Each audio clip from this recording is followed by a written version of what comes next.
أعوذ بالله من الشيطان الرجيم پناہ مانگتا ہوں میں اللہ کی شیطان مردود سے۔ بسم الله الرحمن الرحيم شروع اللہ کا نام لے کر جو بڑا مہربان نہایت رحم والا ہے۔ أعوذ بالله من الشيطان الرجيم بسم الله الرحمن الرحيم إنما جزاء الذين يحاربون الله ورسوله ويسعون في الأرض فسادا أن يقتلوا أو يصلبوا أو تقطع أيديهم وأرجلهم من خلاف أو ينفوا من الأرض ذلك لهم خزي في الدنيا ولهم في الآخرة عذاب عظيم إلا الذين تابوا من قبل أن تقدروا عليهم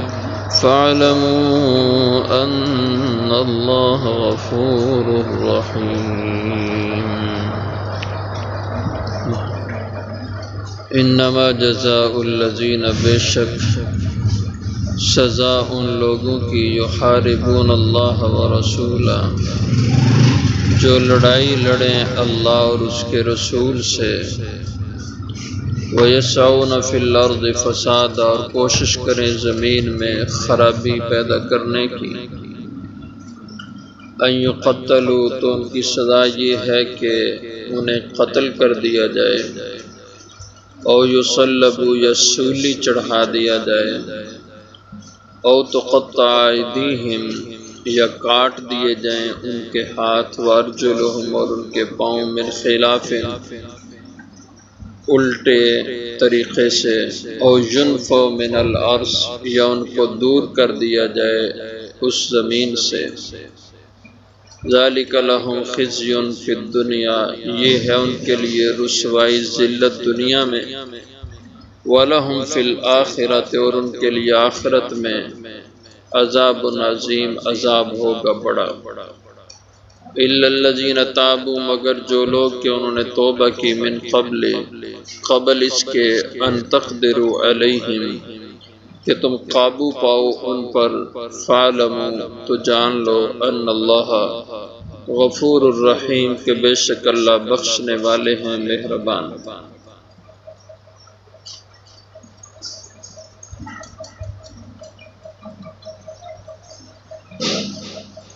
اس آیت مبارکہ میں ڈاکہ ڈالنے کے حوالے سے سزا کا بیان ہے کہ اگر ڈاکو ڈاکہ ڈالیں لوٹ مار مچائیں تو ان کی کیا سزا ہونی چاہیے، اور یہ آیت مبارکہ اس کا نزول کا سبب یہ بنا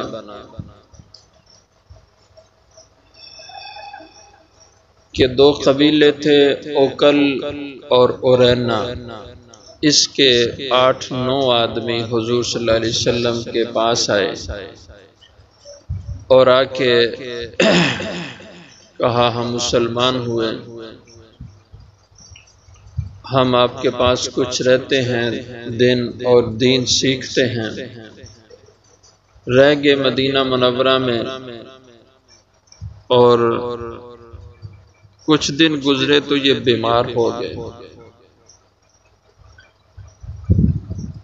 اور پیٹ ان کے خراب ہو گئے، تو انہوں نے کہا کہ ہم چونکہ دیہاتی لوگ ہیں تو ہماری خوراک سادہ سی ہوتی ہے، ہم دودھ پینے والے لوگ ہوتے ہیں، دودھ ہی ہماری خوراک غذا ہوتی ہے، اور یہ شہر کا ماحول ہے اس کے اندر یہ کھانا مختلف ہوتا ہے، تو جس سے ہمارے پیٹ خراب ہو گئے ہیں تو ہم اب اس سے زیادہ نہیں رہ سکتے، ہمارا کوئی آپ انتظام کریں۔ تو آپ صلی اللہ علیہ وسلم نے فرمایا کہ ٹھیک ہے، ہمارے بیت المال کے اونٹ یہ مدینہ کے باہر ان کا ڈیرا ہے، تم وہاں چلے جاؤ اور وہاں اونٹوں کا دودھ پی لیا کرو، جو تمہارے موافق غذا ہے وہ وہاں پہ استعمال کرو، اور تم وہاں ٹھیک رہو گے، اور ہمارے لوگ وہاں موجود ہیں، وہ تمہیں دین بھی سکھاتے رہیں گے۔ تو حضور اکرم صلی اللہ علیہ وسلم نے ان لوگوں کو مدینہ سے باہر جہاں ڈیرا بنایا ہوا تھا، جس جگہ اونٹوں کو رکھا گیا تھا، اور 2 صحابہ کی وہاں ڈیوٹی تھی، اور وہ ان کی دیکھ بھال کرتے، ان کو سنبھالا کرتے تھے۔ یہ لوگ وہاں چلے گئے اور ان کے ساتھ رہنا شروع کر لیا۔ حضور اکرم صلی اللہ علیہ وسلم نے ان کے ساتھ آدمی بھیجا، تو انہوں نے ان کو سمجھایا کہ یہ سرکاری مہمان ہیں، ان کا اعزاز اکرام، ان کی خدمت خوب کرنا۔ تو ان صحابہ نے ان کا پورا خیال رکھا۔ تو کچھ دن گزرے کہ یہ تندرست ہو گئے، توانا ہو گئے، اور خوب صحت مند تندرست ہو گئے۔ اب ان کے ذہن میں شرارت آئی، واللہ عالم یہ پہلے سے ہی کھوٹے تھے، ایمان مخلصانہ نہیں تھا، منافقانہ تھا، یا یہ ہے کہ یہ پہلے صحیح تھے اور پھر یہاں آ کر ان کا ذہن خراب ہوا اور ان کے دل میں بے ایمانی پیدا ہو گئی۔ 2 صحابی تھے، ایک صحابی ضرورت کے لیے شہر مدینہ میں آتے، ضروریات کا سامان خرید کے پھر واپس جاتے، اور باقی پیچھے ایک رہ جاتا تھا۔ انہوں نے آپس میں صلاح کی، مشورہ کیا کہ جب اس کا ایک ساتھی شہر میں جائے گا، یہ اکیلا پیچھے رہ جائے گا، اس کو ہم مار دیں گے، قتل کر دیں گے، اور اونٹ سارے بھگا کے اپنے علاقے میں لے جائیں گے۔ یہ مشورہ کیا۔ ایسا ہی ہوا، جب ایک ساتھی ان 2 میں سے مدینہ میں آئے اور پیچھے اکیلا رہ گیا، تو اس اکیلے کو انہوں نے بہت بے دردی سے شہید کیا۔ ان کے ہاتھ پاؤں باندھے اور ان کی آنکھیں نکالی، آنکھوں میں سلاخیں ماری، آنکھوں کو ضائع کیا، نکال دی، اور اس طرح تڑپا تڑپا کے اس صحابی کو انہوں نے شہید کر دیا۔ وہ پانی مانگتے تھے، یہ پانی نہیں دیتے تھے، وہ تڑپ تڑپ کے شہید ہو گئے۔ اور یہ لوگ پھر یہاں سے جتنے اونٹ تھے بیت المال کے، سب کو بگا کے اپنے ساتھ لے کے چلے گئے۔ ادھر جبریل امین علیہ السلام حضور کے پاس تشریف لائے۔ ایک تفسیر میں یہ ہے، اور ایک تفسیر میں یہ تذکرہ جبریل کی آمد کا نہیں ہے، بس اتنا ہے کہ حضور اکرم صلی اللہ علیہ وسلم کو کسی ذریعے سے مدینے میں اس کی اطلاع ہوگی۔ بہرحال آپ کو جب پتہ چلا، جیسے وہ دوسری روایت میں کہ جبریل امین نے آ کے حضور کو بتلایا کہ یہ واقعہ ہو گیا اور وہ لوگ اونٹوں کو بھگا کے لے جا رہے ہیں، آپ جلدی لوگوں کو بھیجیں اور ان کا پیچھا کر کے ان کو پکڑ لیں۔ حضور اکرم صلی اللہ علیہ وسلم نے دعا بھی فرمائی، حضرت جبریل نے آپ کو دعا بھی تلقین کی کہ آپ یہ دعا کریں کہ اے اللہ تو ہماری اس معاملے میں مدد فرما اور ان ظالموں پر زمین باوجود کشادہ ہونے کے تنگ کر دے اور زمین کو سمیٹ دے کہ یہ سفر اپنا زیادہ نہ کر سکے، ہمارے قابو آ جائیں۔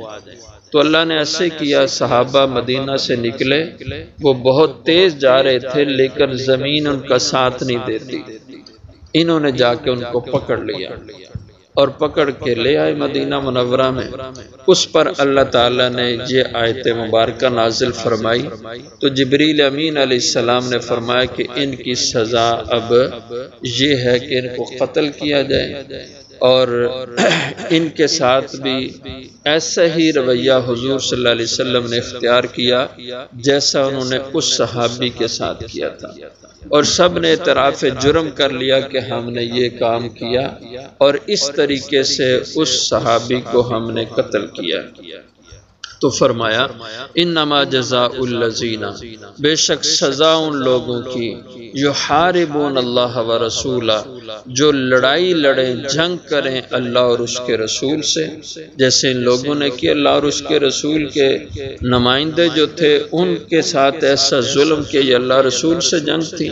وَيَسْعَوْنَ فِي الْأَرْضِ فَسَادًا، اور وہ کوشش کرے زمین میں فساد مچانے کی، تو فساد سے یہاں مراد قتل و غارت اور رہزنی ڈاکے ڈالنا ہے۔ ان یقتلوا، تو ایسے لوگوں کی سزا یہ ہے کہ ان یقتلوا، کہ ان کو قتل کر دیا جائے۔ مثلا کہ ڈاکو نے کہیں ڈاکہ ڈالا اور ڈاکہ ڈالا تو یہ پہلی صورت جو قتل کی ان کے اوپر سزا لاگو ہوگی وہ اس طرح کہ جہاں ڈاکہ ڈالا، حملہ کیا تو اس آدمی کو قتل کر دیا، لیکن مال لوٹ نہ سکے، مال لوٹ نہ سکے لیکن جان وہ ضائع کر دی، تو اس جرم کی سزا یہ ہے کہ ان یقتلوا، اس قتل کے بدلے ان کو بھی قتل کیا جائے گا۔ او یصلبوا، یہ دوسری صورت ہے کہ ڈاکہ ڈالا، مال بھی لوٹا اور آدمی بھی قتل کر دیا، دونوں جرم کیے، مال بھی لوٹ لیا اور جان بھی ضائع کر دی، تو ایسی صورت میں ان کو سولی چڑھا دیا جائے گا۔ جیسے اس موقع پر ہوا، مال بھی انہوں نے لوٹا اور اس کے بعد صحابی کو بھی قتل کر دیا، شہید کر دیا، تو حضور نے ان کو یہی سزا دی، او یصلبوا، کہ حضور نے صحابہ سے فرمایا کہ سولی کو لٹکاؤ، یعنی کوئی لکڑ زمین میں گاڑی گئی اور فرمایا اس کے اوپر ان کو لٹکا دو، ہر ایک کے لیے الگ الگ لٹکانے کا نظام بنایا اور سب لوگوں کو لٹکایا، اور پھر اس کے بعد آپ نے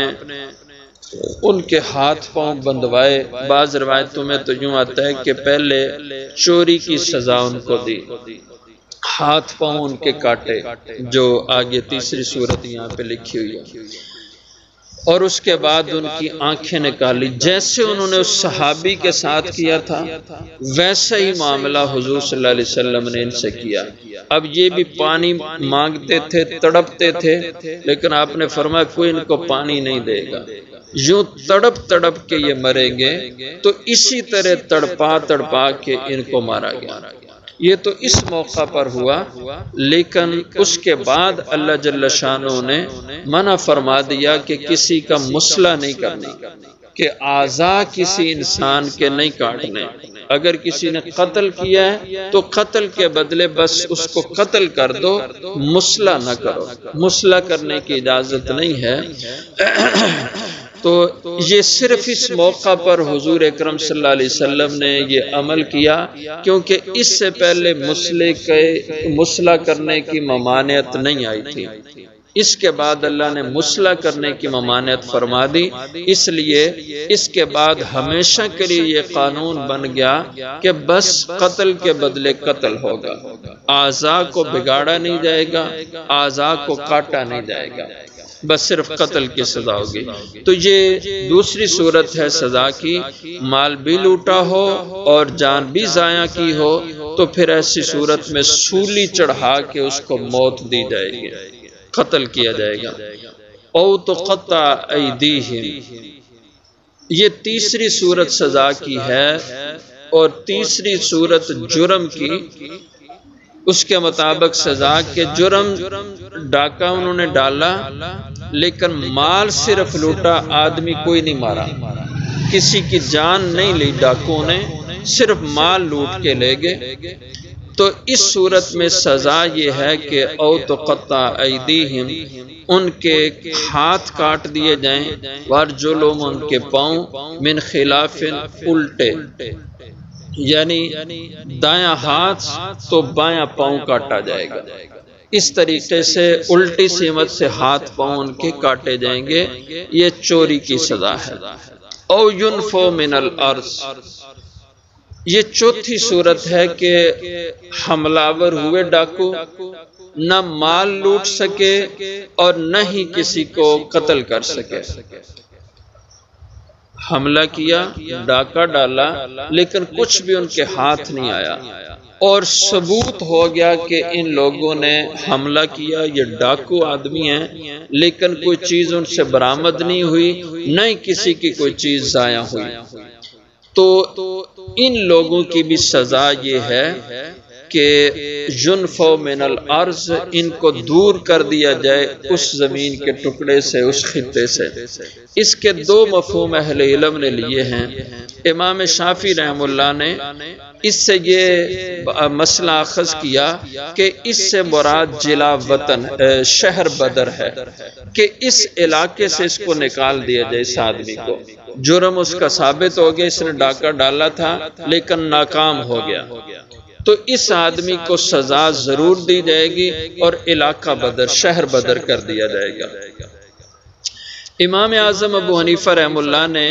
اس ينفوا من الارض کا مفہوم یہ بتلایا، اس سے مسئلہ یہ اخذ کیا کہ اس آدمی کو قید خانے میں ڈال دیا جائے گا، کیونکہ آپ فرماتے ہیں کہ ایسے جرائم پیشہ طبیعت رکھنے والے آدمی کو آپ شہر بدر کریں گے تو دوسرے شہر میں جا کے پھر یہ لوٹ مار مچائے گا، تو جرم کا سد باب کرنا ہے، اور جرم کا سد باب اس کی صورت یہی ہے کہ اس آدمی کو قید خانے میں ڈالا جائے، اور جب تک یہ توبہ نہ کرے اس کو نکالا نہ جائے۔ اور یہ ایسے جرم کی اس طرح کی سزا حضرت عمر فاروق رضی اللہ عنہ نے دی تھی، امام صاحب نے اس سے اس کی تشریح لی ہے کہ حضرت عمر رضی اللہ عنہ کے زمانے میں کسی شخص نے ایسے ڈاکہ ڈالا اور اس کو حضرت عمر نے یہ سزا دی تھی کہ اس کو قید خانے میں ڈال دیا تھا اور اس کو جیل دی تھی، تو اس لیے اس کا مفہوم یہ بیان کیا کہ ينفوا من الارض، اس کی آزادی کو چھین لیا جائے اور اس کو آزاد رہنے سے روک دیا جائے، یعنی اس کو قید خانے میں ڈال دو۔ ذالک لہم خزی فی الدنیا، یہ ایسے جرائم پیشہ لوگوں کے لیے ذلت اور رسوائی کا سامان ہے دنیا کے اندر کہ جو دنیا میں ذلیل اور رسوا ہوئے، وَلَهُمْ فِي الْآخِرَةِ عَذَابٌ عَظِيمٌ، اور ان کے لیے آخرت میں عذاب عظیم ہے۔ آگے إِلَّا الَّذِينَ تَابُوا، جرم کیا ایک آدمی نے، جرم کر کے بھاگا، ڈاکہ ڈالا اور بھاگ گیا، اب بھاگنے کے بعد اس کو ہوش آئی، غلطی کا احساس ہوا، اب ابھی تک گرفتار نہیں ہوا، گرفتاری سے پہلے وہ آ کر خود گرفتاری پیش کر دیتا ہے، خود حاضر ہو جاتا ہے، وہ کہتا ہے جی مجھ سے غلطی ہو گئی، میں توبہ کرتا ہوں۔ اس کی دو نوعیتیں کہ ایک تو مجرم کافر ہو، وہ کافر تھا، اب اس کو احساس ہوا غلطی کا، وہ آ گیا، خود اپنے آپ کو حوالے کیا اور کہا کہ میں مسلمان ہوتا ہوں، میں توبہ کرتا ہوں، تو اگر توبہ کر لے تو اس کے سارے اس جرم کی سزائیں معاف ہو جائیں گی، کیونکہ اسلام سارے جرائم کو ختم کر دیتا ہے۔ اور اگر مسلمان تھا اور ڈاکو تھا اور یہ آدمی جرم کے بعد خود اپنے آپ کو حوالے کر رہا ہے قانون کے، خود آ کر پیشی دے رہا ہے، تو اس کے بارے میں بھی یہی فرمایا کہ اس آدمی کی توبہ قبول کر لو کہ وہ توبہ کر رہا ہے کہ آئندہ وہ ایسا جرم نہیں کرے گا، تو اس صورت میں اس پر یہ حد، یہ شرعی سزا لاگو نہیں ہوگی۔ ہاں اگر اس کو گورنمنٹ کے کارندوں نے گرفتار کیا، گرفتاری کے بعد وہ کہتا ہے میں توبہ کرتا ہوں، پھر اس کی سزا معاف نہیں ہوگی، اس کو سزا پوری ملے گی۔ اِلَّا الَّذِينَ تَابُوا، مگر وہ لوگ جو وہ مجرم جنہوں نے توبہ کر لی، من قبل اس کے ان تقدروا علیہم، کہ تم ان پر قابو پالو، تمہارے ان پہ گرفت کرنے سے پہلے وہ خود آ کر کے توبہ کر لیں تو پھر ان کو معاف کر دو، ان کو سزا نہ دو۔ فَاعْلَمُوا أَنَّ اللَّهَ غَفُورٌ رَحِيمٌ، تو جان لو کہ بے شک اللہ وہ بہت معاف کرنے والے، بخشنے والے ہیں، اس لیے تم بھی ان کو بخش دو، معاف کر دو۔ ہاں جو مال لوٹا ہے وہ مال آ کے واپس کر دے، وہ جس آدمی کا صاحب حق کو مال واپس کر دیا جائے، باقی جو سزا اس پہ بنتی ہے اس کو معاف کر دو، اس لیے کہ اللہ بھی غفور الرحیم ہے، معاف کرنے والا ہے، مہربان ہے۔